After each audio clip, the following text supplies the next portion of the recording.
Muy buenos días. Vamos a hacer algunas precisiones finales sobre el tema de entrevista psicológica, eh, específicamente acerca de los elementos de la entrevista psicológica. Esto tomado desde la perspectiva de la psicología de la comunicación. Entonces, en ese sentido, si tuviésemos que distinguir acá cuáles son los principales elementos de la entrevista psicológica, habría que enumerar al entrevistador, al entrevistado, al mensaje, al ruido y al canal.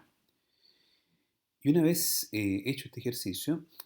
podemos hacer algunas precisiones con mayor o menor nivel de profundidad según lo que nosotros ya hemos revisado antes, en torno a estos elementos que distinguen la psicología de la comunicación. Em, en el sentido, por ejemplo, del entrevistador, hemos conversado ya acerca de esto y hemos dicho de que es quien planifica la entrevista, quien define los roles, quien estima acá y define los tiempos y los temas a tratar. Que por otra parte, el entrevistado o la entrevistada es la persona que posee la información que el entrevistador requiere y por lo tanto, de una forma consciente o no, es quien más sabe acerca de su problemática. Pero no es la persona que define los roles y quien dirige la entrevista, sino que está sujeto a la planificación previa realizada por el entrevistador o la entrevistadora. Eh,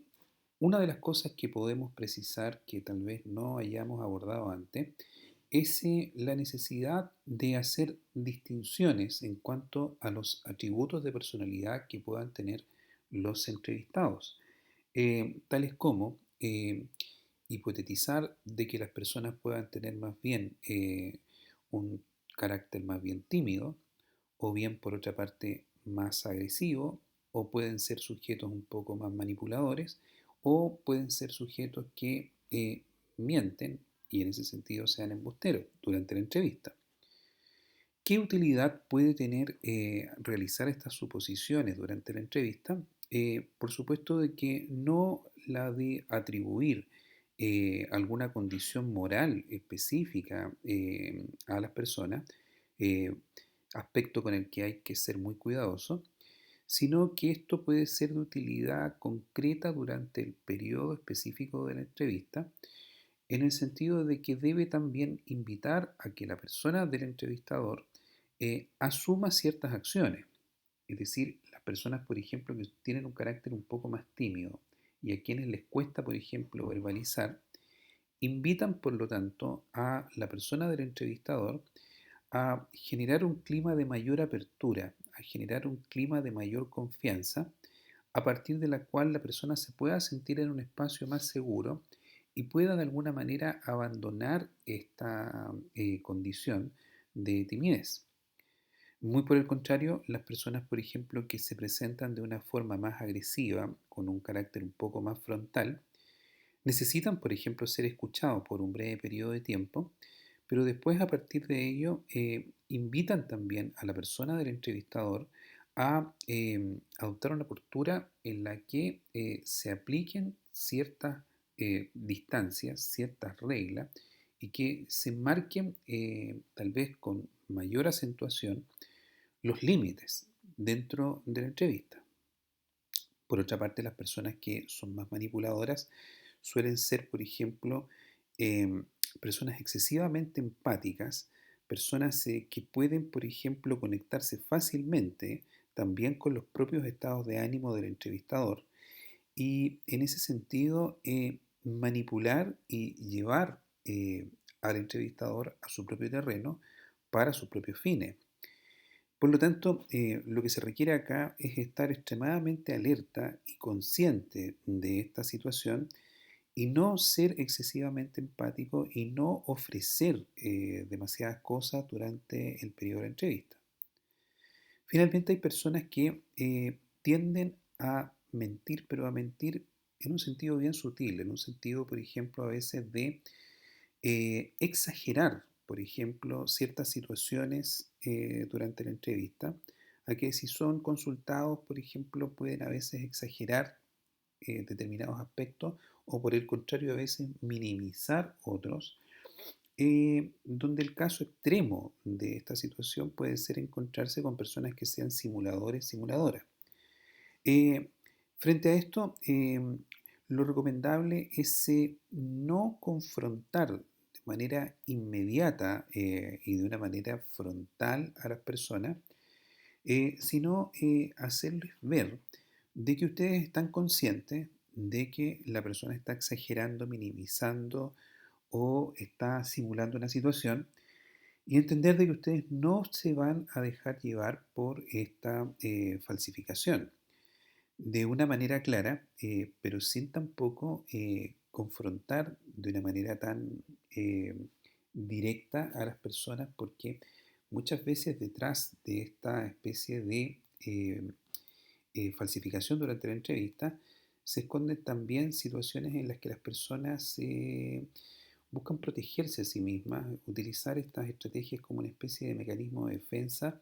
para no sentirse expuestos eh, durante la situación de la entrevista. En relación al siguiente elemento de la entrevista, que es el mensaje, sería bueno precisar acá, por supuesto, de que, lo hemos dicho en otro momento, de que es el objeto de la comunicación que se establece durante la entrevista,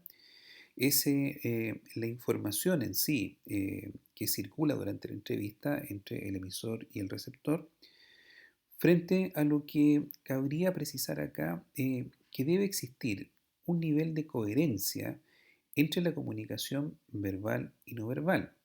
y que la persona del entrevistador o entrevistadora debe encontrarse alerta a observar este aspecto. ¿Qué nivel de coherencia existe entre lo que la persona quiere expresar verbalmente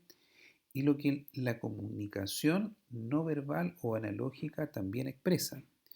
Porque de alguna manera, cuando se presentan, por ejemplo, niveles de incoherencia entre estos dos aspectos de la comunicación por parte de la persona que nosotros estamos entrevistando, ese es un aspecto importante a consignar como información. Porque si las personas, por ejemplo, declaran sentirse, por ejemplo, eh,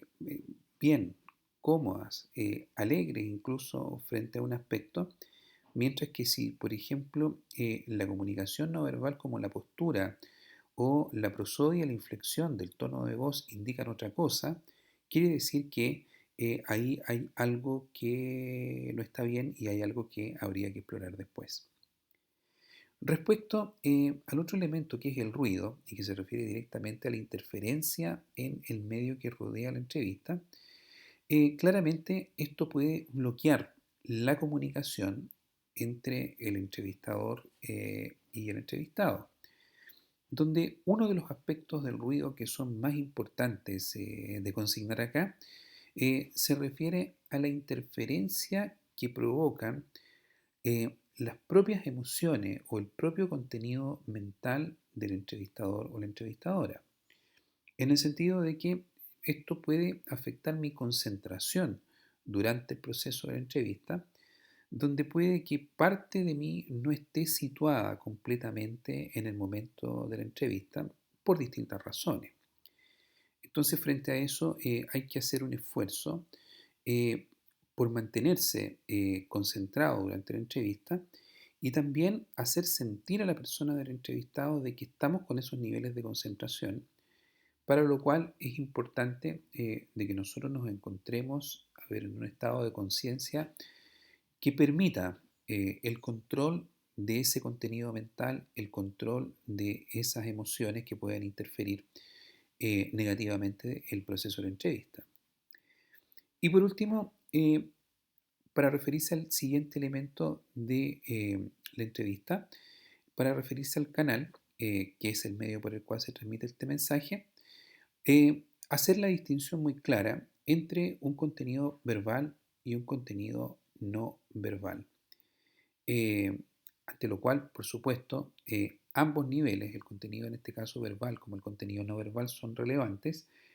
pero claro, muchas veces es más fácil en ese sentido leer literalmente, ¿cierto?, este contenido verbal a, por ejemplo, poder interpretar o tener las herramientas necesarias para poder interpretar este contenido no verbal.